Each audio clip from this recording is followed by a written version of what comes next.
आज हम पढ़ रहे हैं प्रतिरोधों का संयोजन। प्रतिरोधों को जोड़ना, प्रतिरोध का संकेत होता है इस टाइप से। तो इसका संयोजन, प्रतिरोधों का संयोजन, तो इस संयोजन दो प्रकार से होता है। एक हो सकता है श्रेणी क्रम संयोजन, और दूसरा हो सकता है समांतर क्रम संयोजन, समांतर क्रम संयोजन। ठीक है, ये कहलाता है सीरीज कॉम्बिनेशन, और दूसरा होता है पैरेलल कॉम्बिनेशन। ठीक है, तो श्रेणी क्रम संयोजन देखें, पहले दो होते हैं, तो हमें देखना पहले श्रेणी क्रम संयोजन। श्रेणी क्रम मतलब सीरीज कैसी होती है, बल्ब की एक के बाद एक बल्ब जुड़े होते हैं।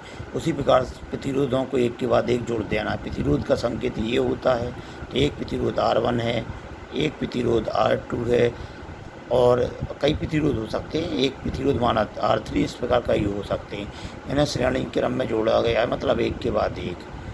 ठीक है, और क्या लगाया जाता है, विभवांतर भी लगा दिया जाता है।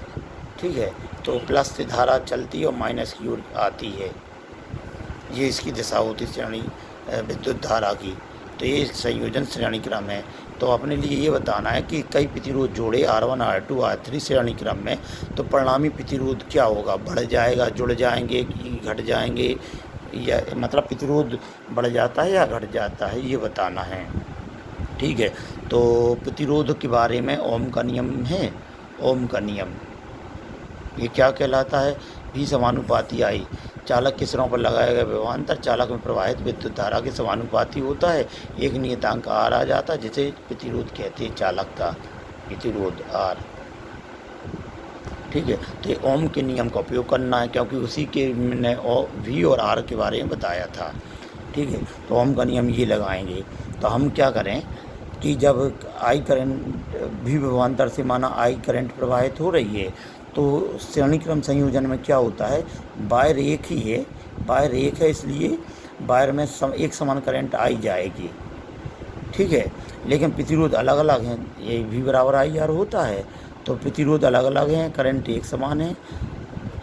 प्रतिरोध अलग अलग हैं, करंट श्रेणी क्रम में, इसलिए एक वायर में एक समान करंट रहेगी, लेकिन प्रतिरोध अलग होने के कारण प्रतिरोधों के सिरों पर वोल्टेज भी अलग अलग हो जाएगा उत्पन्न। तो ये यहाँ V1 हो गया माना, R2 के सिरों पर माना V2 उत्पन्न हो गया, और R3 के सिरों पर माना V3 उत्पन्न हो गया। तो हम लिखेंगे ओम के नियम से R1 के सिरे पर विभवांतर कितना होगा, ओम के नियम से विभवांतर R1 के सिरों पर, तो विभवांतर V बराबर IR होता है। तो इसमें करंट I है, और क्योंकि श्रेणी क्रम है और प्रतिरोध में R1 है तो R1 रहेगा, तो विभवांतर V1 उत्पन्न हो जाता माना। इसी प्रकार R2 के सिरे पर विभवांतर देखें, विभवांतर तो V बराबर IR से। ठीक है, प्रतिरोध यहाँ काय के सिरे पर लिख रहे हैं R2 के, तो R2 प्रतिरोध है, तो विभवांतर V2 हो जाएगा। करंट क्योंकि एक समान है, क्योंकि श्रेणी क्रम है। R3 के सिरे पर विभवांतर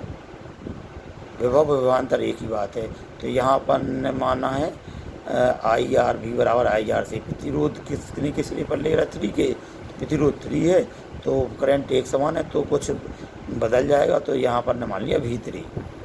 ठीक है, हम ये देख रहे हैं कि कुल वोल्टेज V लगाया जा रहा है, तो यही अलग अलग हो रहा है, क्योंकि प्रतिरोध अलग अलग है लेकिन करंट एक समान है।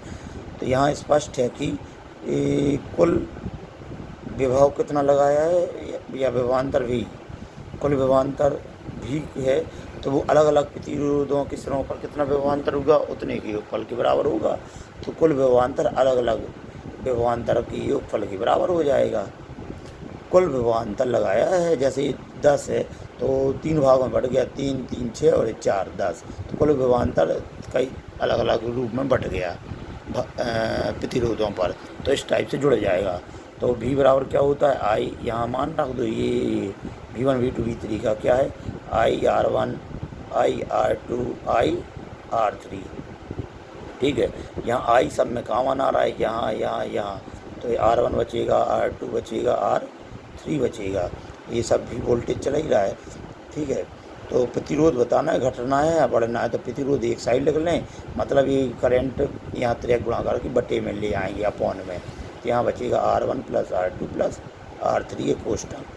ठीक है, क्योंकि V = IR होता है, और तो V के अपॉन में I कर दें तो ये R के बराबर आ जाएगा।